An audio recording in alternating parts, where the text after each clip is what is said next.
ঈদের ছুটি শেষে সংসদের অধিবেশন বসছে আজ। ঈদের বিরতির পর আজ থেকে আবার শুরু হচ্ছে ত্রয়োদশ জাতীয় সংসদের প্রথম অধিবেশন। রোববারে অধিবেশন পুনরায় বসছে।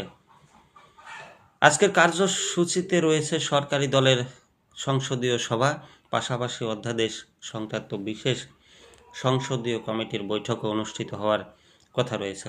এর আগে গত 12 মার্চ অধিবেশন শুরু হলেও ঈদুল ফিতর সহ অন্যান্য ছুটির কারণে 15 মার্চ তা মুলতবি করা হয়েছে।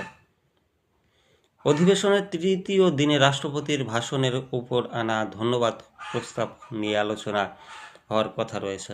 এতে সরকার ও বিরোধী দলের সংসদ সদস্যরা অংশ নেবেন।